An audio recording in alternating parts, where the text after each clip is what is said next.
सबको धन दौलत की चमक दमक से अंशवित कर देना उसे बहुत भाता था। जोरों से बजता पार्श्व संगीत, रंगीन रोशनियों में नहाए थिरकते बदन, शराब की गंध। मृणालिनी का दम घुटने लगा।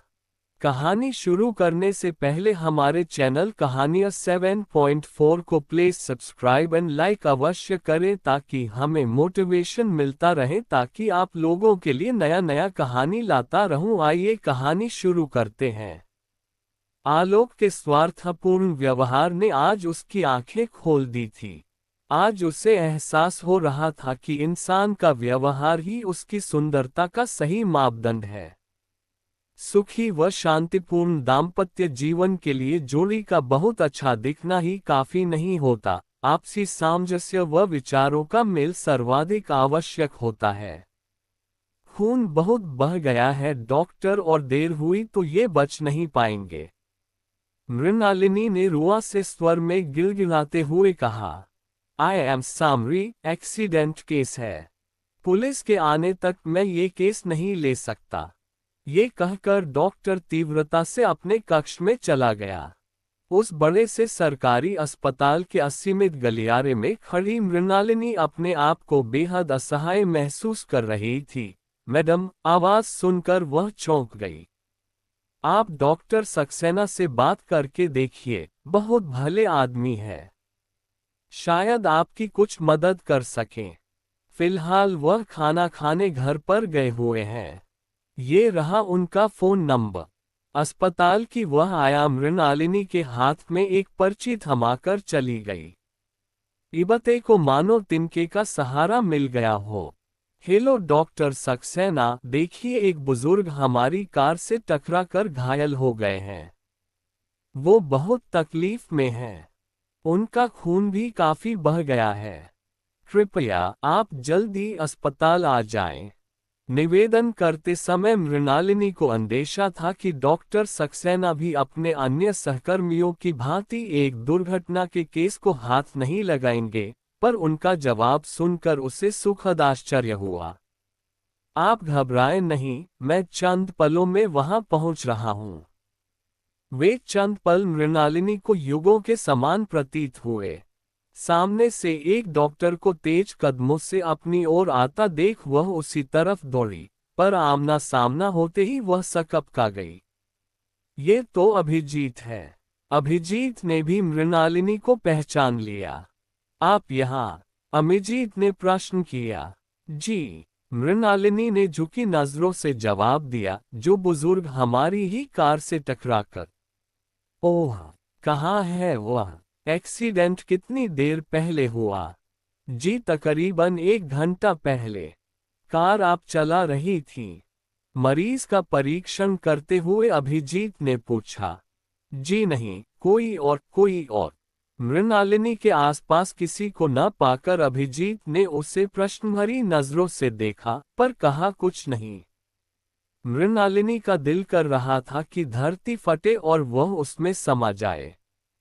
आलोक पर उसे बेहद गुस्सा आ रहा था। हवाई जहाज की तरह कार चलाता है और आज तो पी भी रखी थी।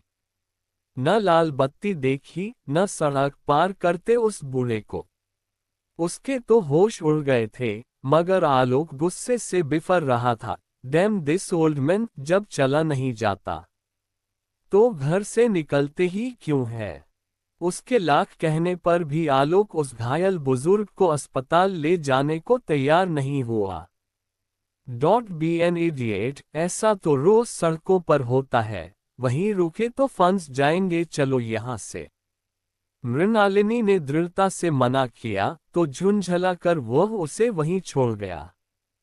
सड़क के बीचों बीच उसका ऐसा रूप देखकर वह हतप्रभ रह गई। चोट काफी लगी है। यह आपने बहुत अच्छा किया जो आप बिना डरे इन्हें यहाँ ले आए। फिर अभिजीत उस बुजुर्ग को मरहम पट्टी के लिए स्ट्रेचर पर अंदर ले गए। बाहर स्याह सर्द कोहरा छा रहा था। थकान से बेहाल मृणालिनी गलियारे में पड़ी बेंच पर बैठकर अतीत की यादों में खो गई। प्रोफेसर माथुर के घर में बहुत गहमागहमी थी। उनकी बड़ी बेटी मृणालिनी को देखने लड़के वाले आए हुए थे।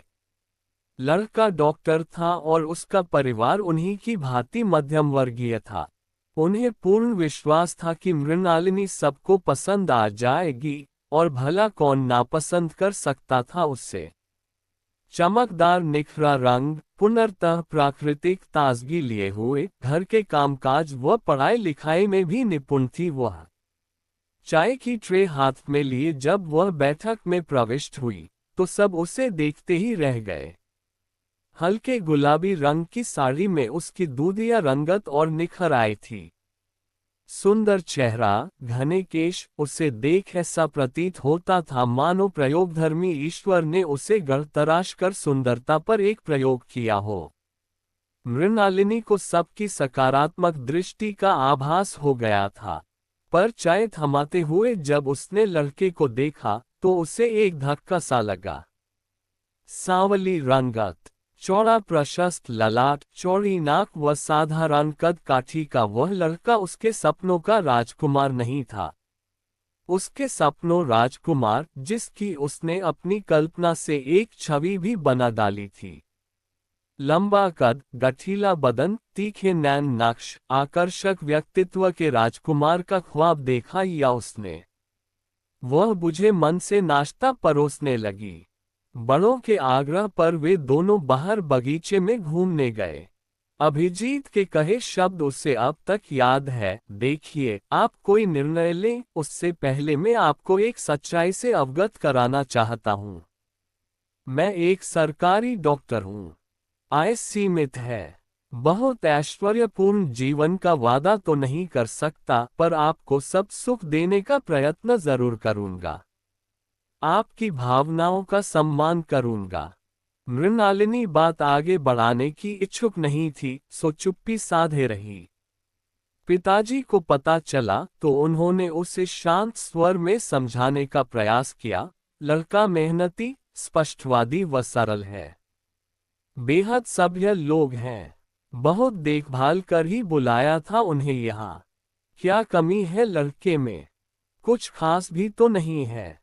मृणालिनी का जवाब सुन मां गुस्से से बिफर पड़ी, पर वह टस से मस न हुई। कैसे त्याग देती वह अपने सपनों को। बात एक दो दिन की नहीं, बल्कि जीवन भर की थी। गुजर बसर उसे करनी है, इस निर्णय में उसकी रजामंदी बहुत जरूरी है। रहने दो, ये कहकर पिताजी ने मां को शांत करा दिया। जीवन पुनः सामान्य गति से चलने लगा। फिर एक दिन मृणालिनी की मुलाकात आलोक से हुई। आलोक को देखकर उसे लगा मानो उसका सपना साकार हो गया हो। राजकुमारों सी शक्ल सूरत और वैसा ही रहन सहन। पहली मुलाकात ही मृणालिनी को प्रभावित कर गई। गजब का आकर्षण या आलोक में। आलोक को भी अपनी ओर प्रशंसा भरी नजरों से देखते हुए वह सकुचा गई। कितनी अच्छी लगेगी उसकी और आलोक की जोड़ी। उसका मन सपने बुनने लगा और आज आलोक के आग्रह पर वह उससे मिलने गई।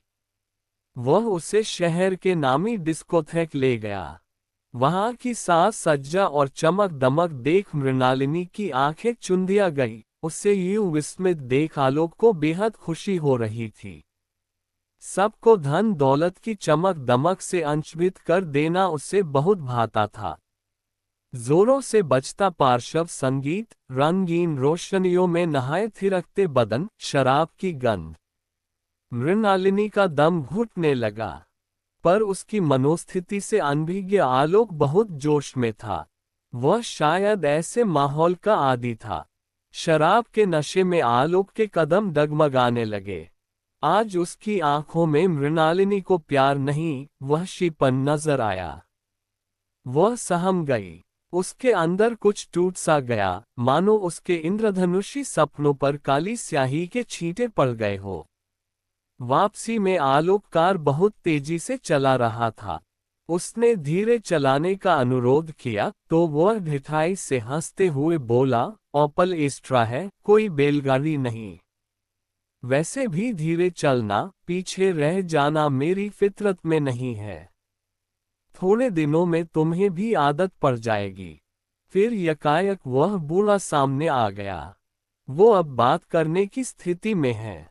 डॉक्टर, अभिजीत की आवाज उसे वर्तमान में खींच लाए। मैंने उनके घर वालों को भी खबर कर दी है। आप परेशान न हो, मैं सब संभाल लूंगा। रात काफी हो चुकी है। चलिए, मैं आपको घर तक छोड़ देता हूँ। सारी रात मृणालिनी सो न सकी। रह रहकर अभिजीत का चेहरा आंखों के आगे घूमता रहा। तन्मयता से मरीजों को देखते हुए, उन्हें शांत स्वर में इलाज के बारे में बताते हुए, सच कितनी विनम्रता और धैर्य झलकता था उनके मुख पर। कितनी परिपक्व सोच थी उनकी, कितनी गहराई थी उनके चरित्र में और कितना अपनापन था अभिजीत के व्यवहार में। आलोक के स्वार्थपूर्ण व्यवहार ने आज उसकी आंखें खोल दी थी। आज उसे एहसास हो रहा था कि इंसान का व्यवहार ही उसकी सुंदरता का सही मापदंड है। सुखी व शांतिपूर्ण दाम्पत्य जीवन के लिए जोड़ी का बहुत अच्छा दिखना ही काफी नहीं होता, आपसी सामंजस्य व विचारों का मेल सर्वाधिक आवश्यक होता है। काश कि उसने अभिजीत के शादी के प्रस्ताव को ठुकराने की मूर्खता न की होती। पर अब क्या हो सकता था। हालांकि अभिजीत ने बीती बातों पर कोई मलाल जाहिर नहीं किया था, पर अब वे उसे जीवनसाथी के रूप में स्वीकार करेंगे, ऐसी आशा करना भी व्यर्थ था। खैर जो भी हो, अब उसने फैसला कर लिया था कि वह आलोक से शादी हरगिज नहीं करेगी। अगली सुबह मृणालिनी ने अस्पताल जाकर उस बुजुर्ग के परिवार से भी माफी मांगी। उनके इलाज का खर्च देकर वह निकल ही रही थी कि अभिजीत से सामना हो गया। आप इतनी सुबह यहाँ? जी, मैं उन बुजुर्ग से मिलने आई थी। बहुत अच्छा किया आपने, अभिजीत ने उससे प्रशंसा भरी नजरों से देखते हुए कहा। बहुत कम लोग अपनी गलती स्वीकार करने की हिम्मत रखते हैं। गलती तो मैंने कुछ समय पहले एक और की थी, पर उसके लिए मुझे आपसे माफी मांगनी है, मृणालिनी ने धीमे स्वर में कहा। गलती कैसी? अभिजीत ने मुस्कुराते हुए कहा। हर इंसान को इतनी स्वतंत्रता तो होनी ही चाहिए कि वह अपनी जिंदगी के कुछ अहम फैसले खुद कर सके। शायद मैं नहीं, आप बहुत अच्छे हैं, मृणालिनी ने बात काटते हुए कहा। मैं ही आपको पहचान नहीं पाए। कुछ क्षण यूं ही बिना कुछ कहे बीत गए, फिर अभिजीत ने उसे निहारते हुए प्रश्न किया, और अब? मृणालिनी के चेहरे की सुर्ख रंगत से उसे जवाब मिल गया।